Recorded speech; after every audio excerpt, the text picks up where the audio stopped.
Hoy os vengo a presentar una pequeña guía para facilitaros la selección de las versiones compatibles entre CUDA, PyTorch y otras tecnologías. En concreto, esta última semana he estado jugueteando con el código asociado al paper que presenté en el último vídeo.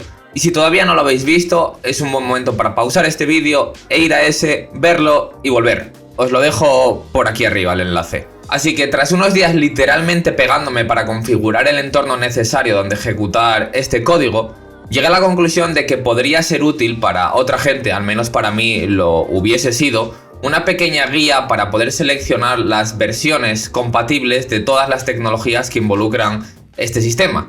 Al igual que en muchos otros productos y servicios del mercado, los autores han utilizado PyTorch, que es un framework estándar en la industria para construir y entrenar su sistema neuronal, y como particularidad también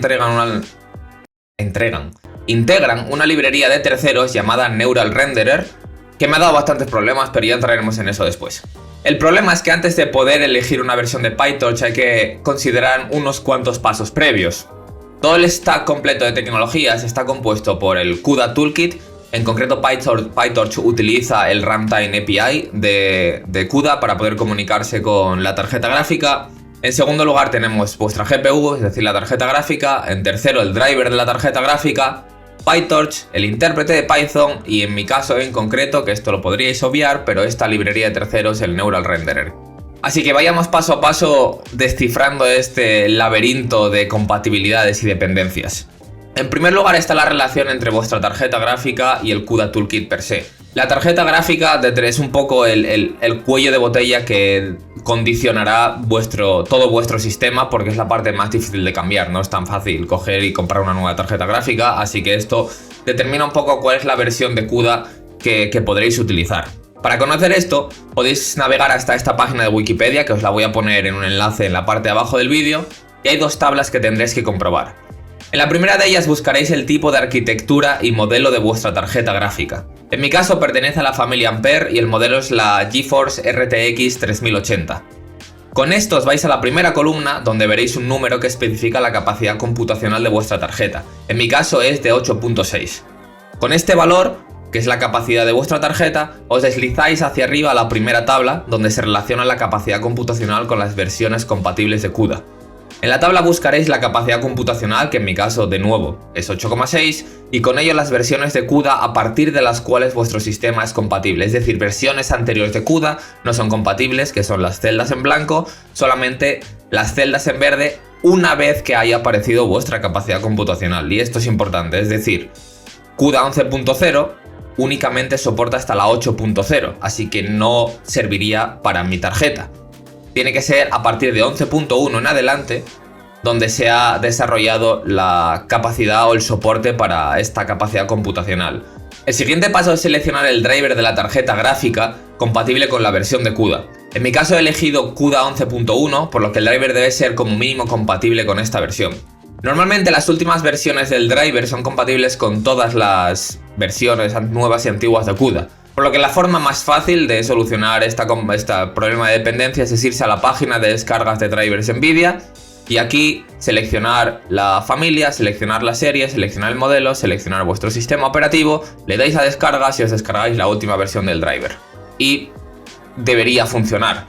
Si queréis cercioraros, podéis hacer una comprobación extra yendo a esta página de NVIDIA donde se relaciona o se determina cuál es el driver mínimo para una determinada versión de CUDA. En mi caso, al ser 11.1, la versión mínima exigida es la 452.39. Como habéis visto, he descargado la 552.44, así que estoy cubierto.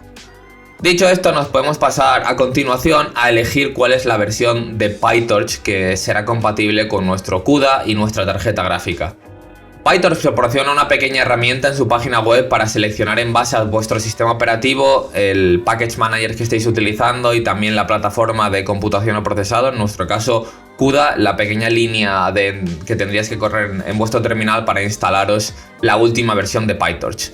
En nuestro caso no es tan sencillo, si no, no estaría haciendo este vídeo, así que nos tenemos que ir a otro enlace donde nos listan todas las versiones de PyTorch habidas y por haber, y también con las susodichas versiones compatibles de Torch Vision y Torch Audio. En este punto, desafortunadamente, no hay una manera directa de elegir tu versión correcta. y dependerá en gran medida de las restricciones de tu sistema. Sí que hay dos consideraciones comunes, que la primera es descargarse e instalarse una versión compilada para la versión de CUDA deseada, es decir, tenéis que observar si por ejemplo utilizáis pip, tenéis que ver que después de la versión de Torch aparece algo como CU y un número, que es la versión de CUDA, en este caso la mía sería la 111 o una semejante. En segundo lugar, desgraciadamente también tenéis que comprobar si PyTorch es compatible con vuestra tarjeta gráfica. No hay una manera directa de comprobar esto, así que es un poco ensayo-error. Vais a tener que descargaros unas versiones de PyTorch y hacer la siguiente comprobación. Abrir un intérprete de Python en vuestro terminal y correr este comando, que es torch.ceros.cuda. Esto hace una pequeña operación que, si da un resultado, significa que evidentemente todas las capas se han comunicado entre sí, CUDA con el driver con la tarjeta gráfica, y ha retornado algo, por lo tanto estaréis cubiertos. Si retorna un error, algo semejante a esta tarjeta es demasiado antigua, no hay compatibilidad, tendréis que buscar otra versión de PyTorch. Y que esta parte es un poco ensayo-error. Y en mi caso concreto hay una última conexión o dependencia que he tenido que tener en consideración, que es el Neural Renderer, que es la librería externa que os comentaba antes, que únicamente ha sido desarrollada y testeada con PyTorch 0.4.0, como definen los autores en el README del repositorio. Al ser una versión de PyTorch tan antigua, no la puedo utilizar debido a mi tarjeta gráfica y a la versión de CUDA que estoy utilizando, por lo que me he tenido que ir a versiones más modernas. Así que esto me ha obligado a tener que modificar algunas partes del código fuente de esta librería para que pudiese compilar. Como podéis imaginar, ha sido un pequeño infierno, pero no me ha quedado otra si quería utilizar exactamente el mismo stack de tecnologías que en el paper. Esto es una particularidad que podéis obviar, es una particularidad a mi proyecto, pero estoy seguro que en vuestros proyectos tendréis otras particularidades que hagan que PyTorch tenga codependencias con otras librerías aparte de CUDA y vuestra tarjeta gráfica. Como último eslabón de esta larga cadena de dependencias, nos encontramos con el propio intérprete de Python. En general, esta es la selección más laxa de todas. Los autores del paper recomendaban utilizar Python 3.7 en adelante, porque 3.7 en concreto es el que utilizaron para construir, testear y evaluar su sistema. Por otro lado, PyTorch notifica la versión mínima de Python requerida para la última versión de PyTorch. En mi caso no estoy utilizando la última versión de PyTorch, pero para curarme en salud, PyTorch recomendaba 3.8, así que estoy utilizando Python 3.8. Y finalmente el Neural Renderer, que es esta librería externa, garantiza compatibilidad con Python 3.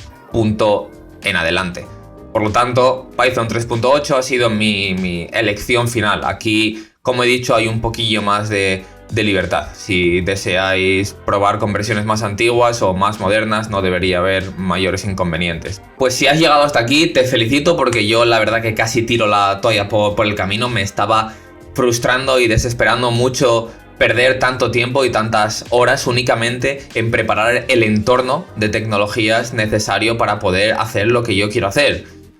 Así que ya está, esto es todo lo que os quería presentar. Espero que esta guía os sea un poco útil para futuros programas en PyTorch o en CUDA o en ambos.